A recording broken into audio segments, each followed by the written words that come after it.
Globalization is good. Adam Smith was right 450 odd years ago. Okay. Deglobalization is bad. Populism is bad. Nationalism is bad. All isms, other than capitalism, are bad. Isms are not good. Ferris Bueller was right.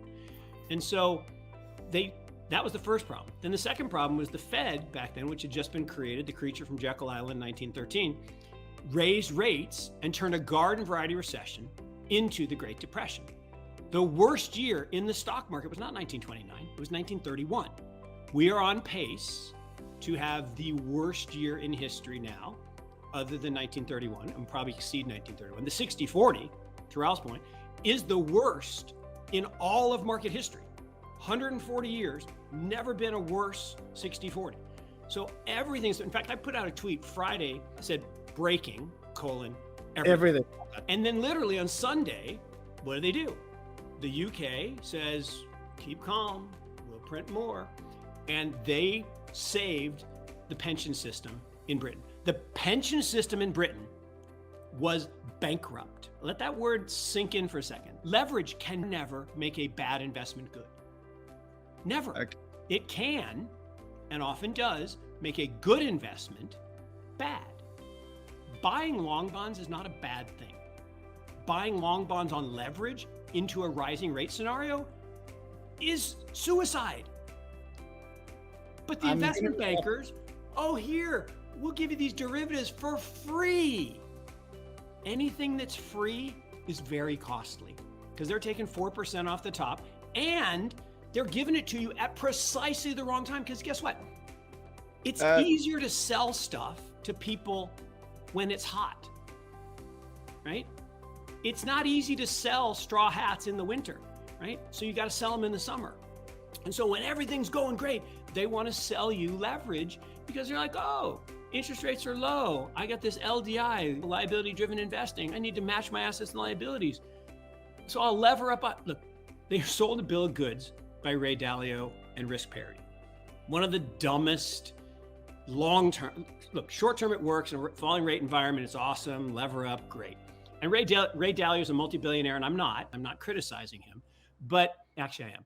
But the idea of risk parity in a pension fund and using leverage, they should not shoot. Yeah, 100%. So a couple things to echo. One, June 13th was the bottom. That was the end of crypto winter. Actually, I think I called it on your show when we were on. Yeah, you did indeed. And June 13th was the end of crypto winter. Now we're in crypto spring. Crypto spring is not crypto summer. Crypto spring is like spring, right? It's cold some days, it's warm some days, it's windy, it's muddy, it's yucky. So we're gonna have volatility.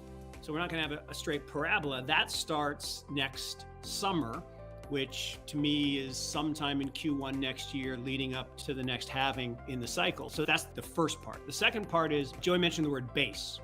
That's my thing, right? Bitcoin, Avalanche, Solana, Ethereum. Everyone should have a base, okay? And you should own the Bitcoin. Here's the thing, Bitcoin, I was on Maria Bartiromo's show a month ago and she said, shouldn't we be buying tech stocks down here? After, I'm like, are you kidding me? Look, tech stocks, despite being down 30+%, some of them down more, like 80, 90, Shopify. People are, Shopify's cheap. Are you joking? It could go down 90% from here and still be expensive, okay? They don't make any money. They don't make money. And the growth story's gone.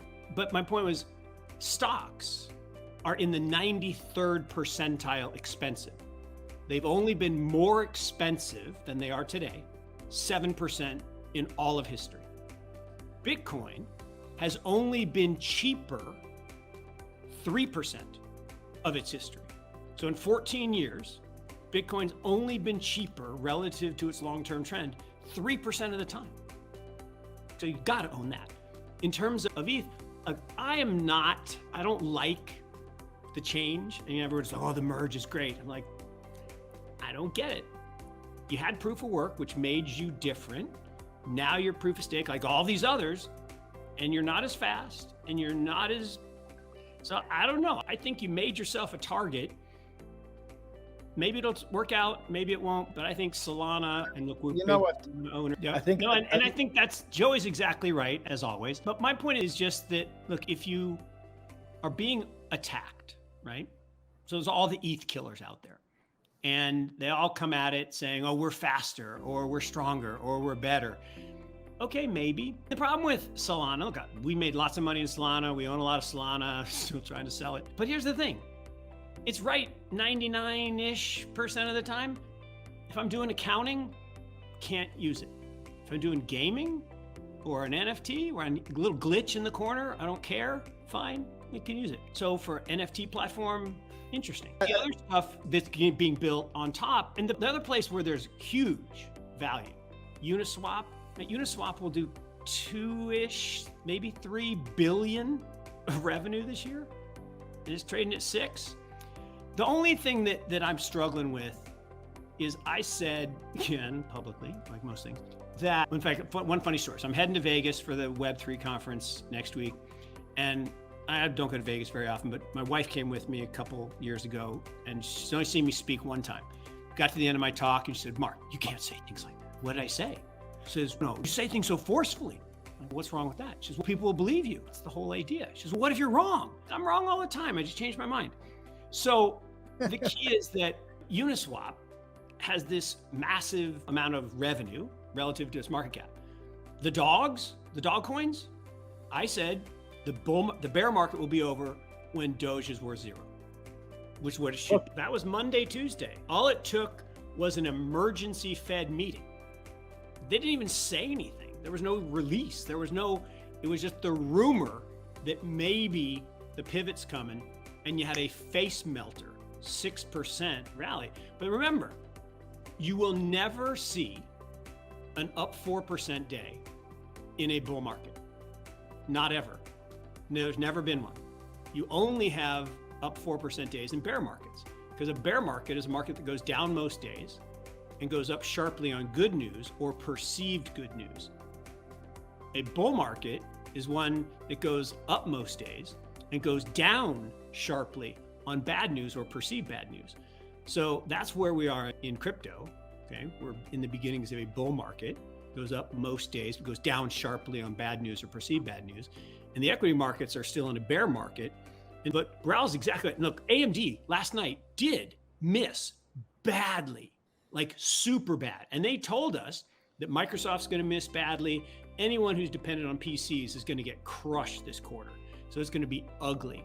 But the point is, we have this phenomenon. I call it the high jump falsification. You take the bar off the rack, you put it on the ground, you jump over the bar, claim you're the high jump champion. So a year ago, company A in the check says, I'm going to make $1 this quarter. Then 6 months ago, I'm going to make 50 cents. Then last week, oh, I'm only going to make 10 cents. And they report 11.